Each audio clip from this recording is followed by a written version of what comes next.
নমস্কার বন্ধুরা, মালতী কিচেনে তোমাদের সবাইকে স্বাগত। আজ আমি বিরিয়ানি বানাবো। এবার কিভাবে বানাবো একটু দেখতে থাকো। এই চালটা নভেম্বরের 30 তারিখে কেনা, ফার্স্ট ডিসেম্বরে ছেলের জন্মদিন ছিল, তখনকার চাল। সময় হয়নি, সময়ের অভাবে। তো দেখো, বাজার থেকে চিকেন নিয়ে এসছে, কত বড় বড় করে, মনে হয় যেন হোটেল রেস্টুরেন্টের হবে, ঠিক তেমনই বড় বড় করে নিয়ে এসছে। বলেছি 10 জনের মতো, 10 পিস এরকম করে নিয়ে এসছে। এখানে আমি পেঁয়াজ কুচিয়ে নিয়েছি, চিকেনটাকে মাঝখানে একটু টুকরো করে নিয়েছি। ছোট জিনিসে করব তো এত বড় বড় ঠিক সেদ্ধ হবে না, বা আমি ঠিকভাবে পারবো না ছোট জায়গায় করতে। এখানে আদা কুচিয়ে নিয়েছি, আর এই যে রসুন কুচি। শিলনোড়ায় আর যাচ্ছি না, একটু ঘুরিয়ে নেব, তাতেই হয়ে যাবে চটজলদি। এমনিও একটু জানো, সবাই জানো বিরিয়ানি করতে একটু সময় লাগে।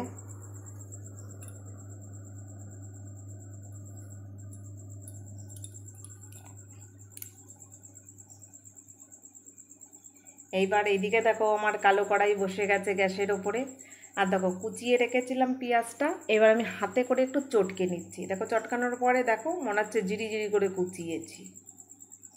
এখানে কিন্তু আমি নুন টুন দিচ্ছি না, এমনি জাস্ট পেঁয়াজটা ভাঙার জন্য এভাবে হাতে আমি চটকে নিচ্ছি। দেখো মনে হচ্ছে ঝুরঝুরো হয়ে গেছে। এখন প্রথমে আমি পেঁয়াজটাকে ভেজে নেব।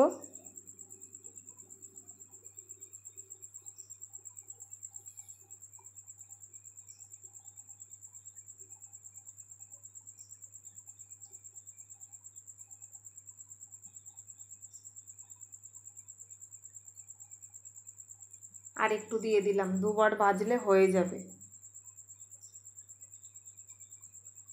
এবার দেখো, এই যে পেঁয়াজ ভাজার জন্য এখানে আমি দিয়ে দিচ্ছি, তোমার গোলাপ জল, কেওড়া জল পেঁয়াজের মধ্যে দিয়ে দিচ্ছি।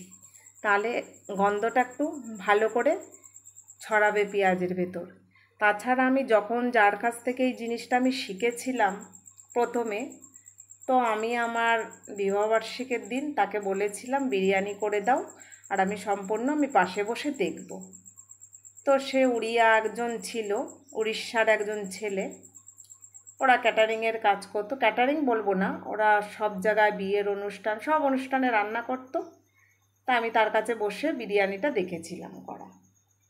আর এখন তো ফেসবুক খুললেই, ইউটিউব খুললেই সব নানান দিকে নানানভাবে মানুষ করছে। যাই হোক, প্রথমে আমি বেশি করে তেল দিয়ে পেঁয়াজটা ভেজে তুলে নিলাম। এবার দেখো, এইদিকে আমি নুন আর এই যে কামধেনু মশলা, কামধেনু রঙটা সামান্য দিলাম, কারণ একটুখানি দিলেই একদম পুরো রং হয়ে যাবে। একটু মেখে রেখে দেবো। আর এদিকে তো আমি পেঁয়াজ ভাজছি, এখানে আমি 5 মিনিট মেখে রাখবো। আলুর থেকে মানে জলও ছেড়ে যাবে, লবণ দিয়েছি এখানে।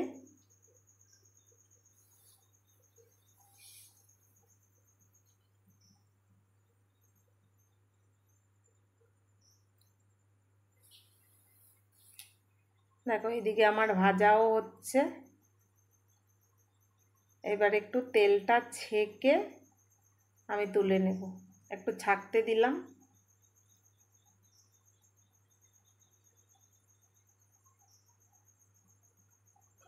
দেখো, এখানে আমি পেঁয়াজ ভেজে তুলে নিচ্ছি।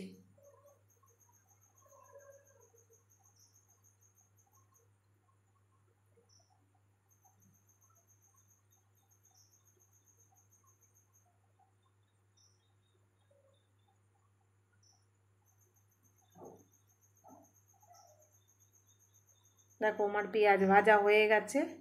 বেশি করে তেল দিয়েছিলাম, দেখো ওই তেলের মধ্যে এবার আমি আলুটা দিয়ে দিচ্ছি। ওই তেলেই আমি আলুটা ভেজে নেব।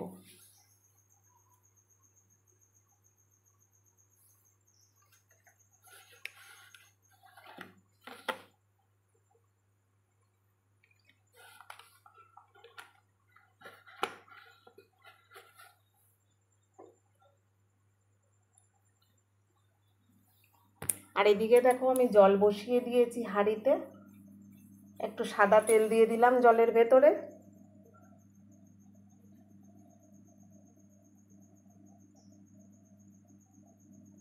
আর এখানে গোটা গরম মশলা দিয়ে দিলাম।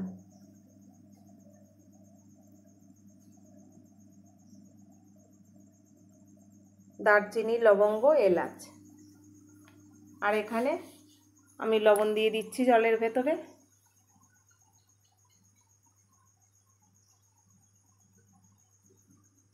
একটু বেশি করেই দিচ্ছি, ভাতে যাতে লবণটা হয়ে যায় সেইভাবেই দিচ্ছি।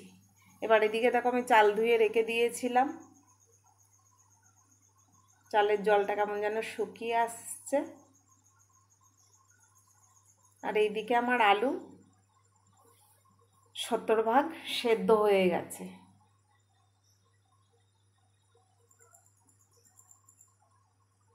একটু লালচে লালচে করে ভেজে নিয়েছি। এটা তো আমরা ঘরে খাবো। আর আলুটা খুব মানে বলবো না, খুব বেশি বড়ও করিনি আর খুব ছোট না, মিডিয়াম সাইজ করেছি। এটা ঘরে খাবার জন্য যেমন করা হয় সেইভাবেই করেছি। আর বিরিয়ানিতে চিকেন দাও না দাও, আলুটা তো লাগবেই, বিশেষ করে আমার। তো সেদ্ধ হয়ে গেছে, 70% সেদ্ধ হয়ে গেছে আলুটা। এবার যে আলু ভাজার পরেও যে তেলটা রয়ে গেছে, এবার দেখো ওই তেলে আমি চিকেন দিয়ে দিয়েছি। আমি দেখো চিকেনে আগে কোনো মশলা আমি ব্যবহার করিনি। আমি ঠিক যেভাবে শিখেছিলাম প্রথমে, আমি সেইভাবেই করছি। ভালো করে চিকেনটা নেড়ে নেব।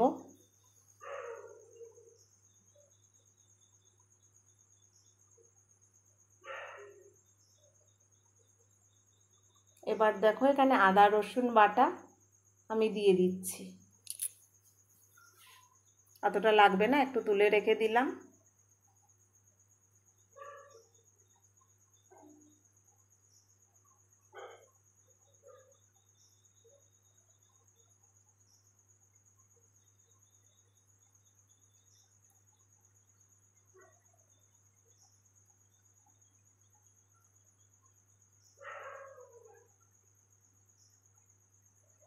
এবার একটু লবণ দিয়ে দিলাম।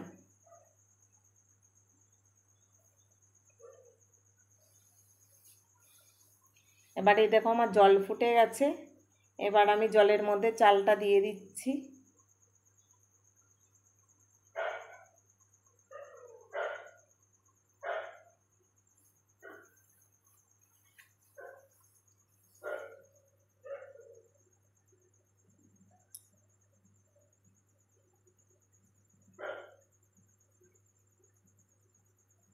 এখানে চাল আছে প্রায় 2.5 কেজি।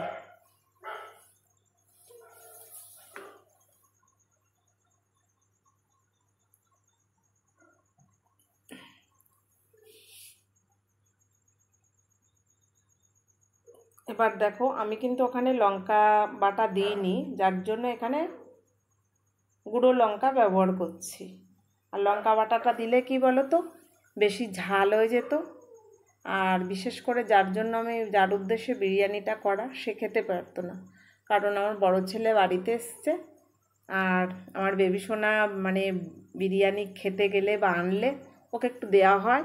ও একটু নেড়ে চেড়ে খায়, মানে নিজে খেতে পারে না। তো ওই দিনও একটু হাতে খাবার চেষ্টা করে। বিশেষ করে এই সরস্বতী পুজোর দিন থেকে ও বিরিয়ানিটা খাওয়া স্কুল থেকে শিখেছে। ওই জন্য আমি ঝালটা এখানে খুব কম ব্যবহার করছি।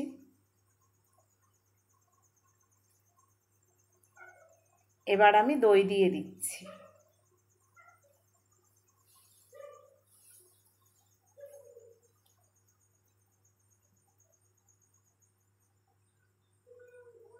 এখানে দই দিলাম প্রায় 300 গ্রাম। আর এখানে 2 কিলো চিকেন আছে, 300 গ্রাম মতন দই দিয়েছি।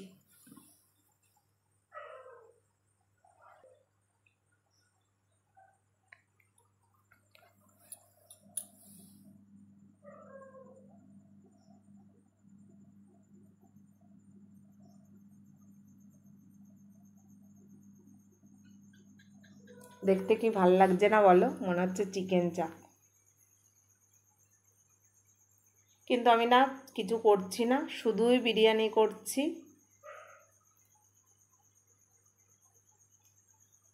দেখো আর চালটাও ফুটছে। এই বিরিয়ানির সঙ্গে সালাড কাটবো, এতেই হয়ে যাবে, এতেই খুশি। বলে চিকেনও লাগতো না, শুধু আলুটা দিলেই যথেষ্ট। মানে বাড়ির সবাই এতই প্রিয়।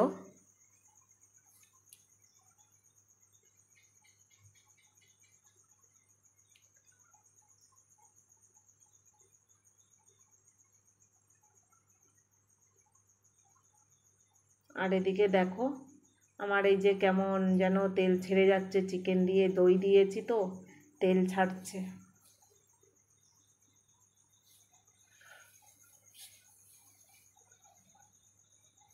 এবার দেখো দই দিয়েছি আমি, সেই কারণে টক দই তো একটু চিনি দিয়ে দিয়েছি। আর এখানে সানরাইজ যে বিরিয়ানির মশলাটা আমি আরেকটু দিয়ে দিলাম, যাতে চিকেনের গায়ে ভালোভাবে ঢুকে যায় মশলাটা, তাহলে চিকেনটা একটু ঝাল ঝাল মনে হবে।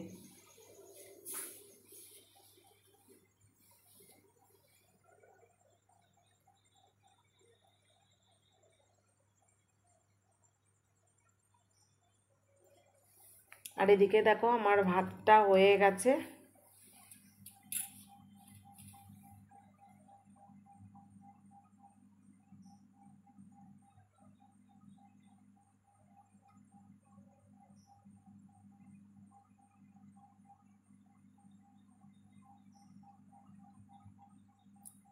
এবার ভাতটাকে আমি জল ঝরিয়ে নেব। আর চিকেনটাও প্রায় সেদ্ধ হয়ে এসছে।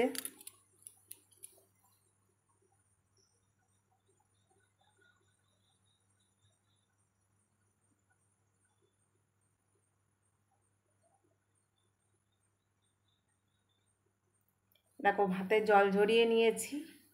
এবার আমি হাঁড়িটাকে সাজাবো। আমি প্রথমে কিন্তু একটু তেল দিয়ে কড়াইটা হাঁড়িটা ভালো করে একটু তেল তেলা করে নিয়েছি। তার এবার ওপর থেকে আমি ভাত দিয়ে দিলাম।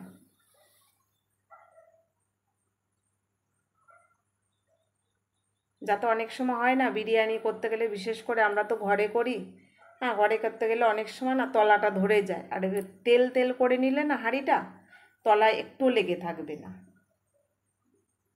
দেখো প্রথমে আমি আলুটা দিয়ে দিলাম।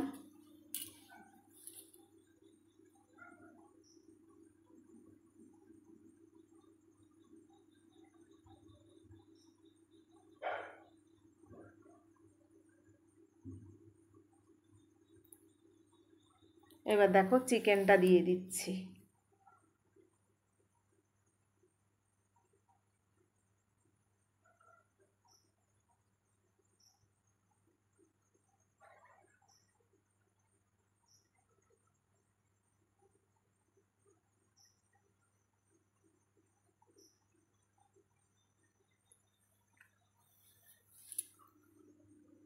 এবার দেখো ওপর থেকে আমি পেঁয়াজ ভাজাটা ছড়িয়ে দিচ্ছি।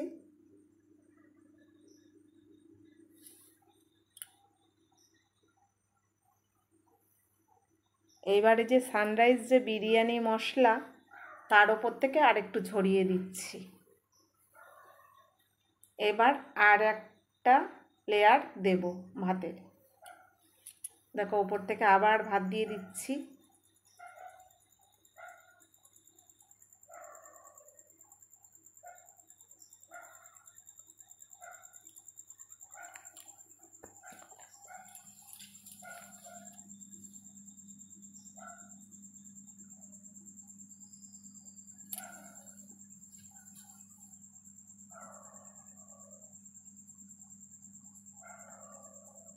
আবারও চিকেন দিয়ে দিচ্ছি।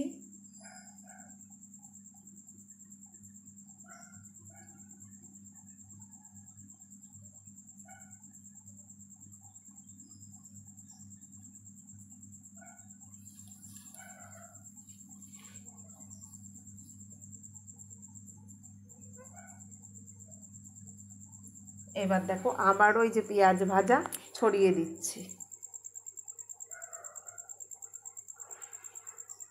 এবার যে বিরিয়ানি মশলা আমি আবারও উপর থেকে দিয়ে দিচ্ছি। এবার একটু মশলাটা বেশি করে দিচ্ছি। এবার বাদ বাকি ভাত আবারও দিয়ে দিচ্ছি, কারণ আমার ভাতটা না একটু বেশি হয়ে গেছে, পুরোটা দিতে পারলাম না, ভাত কিছুটা রেখে দিলাম। আগে বুঝতে পারিনি, তাহলে আর একটা হাঁড়ি রেডি করতাম। এবার চিকেনের যে মশলাটা ছিল আমি ওপর থেকে দিয়ে দিচ্ছি।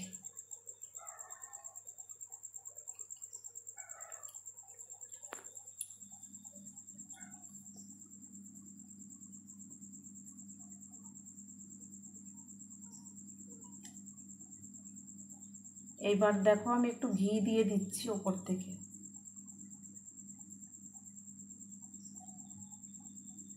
আরে দেখো, এখানে কিন্তু আমি জাফরান ব্যবহার করিনি, কেশর ব্যবহার করিনি। এখানে আমি ওই যে দুধের সঙ্গে গুলেছি তোমার ওই কী বলে, ওপর থেকে ঘিও দিয়ে দিচ্ছি। কামধেনু যে রঙটা আমি ওটা দিয়েছি, দুধে গুলে দিয়ে দিলাম। আর এই যে ওপর থেকে ঘি ছড়িয়ে দিচ্ছি। আর সব থেকে ঘি বলো, সবাই বিরিয়ানি করো তোমরা, অনেকেই এখন ৮০ ভাগ লোকে বিরিয়ানি খায় বা বানায়, কিন্তু যারা বানাও এই যে তেল বলো ঘি বলো একটু যদি সাইড থেকে দাও না, তাহলে কখনো হাঁড়ির গায়ে লেগে থাকবে না বা নিচেও লেগে থাকবে না। একটু সাইড থেকে দেবে, আর ভাতটাও বেশ ঝরঝরা মতন হবে, আর সমস্ত ভাতে মিশে যাবে ঘিগুলো।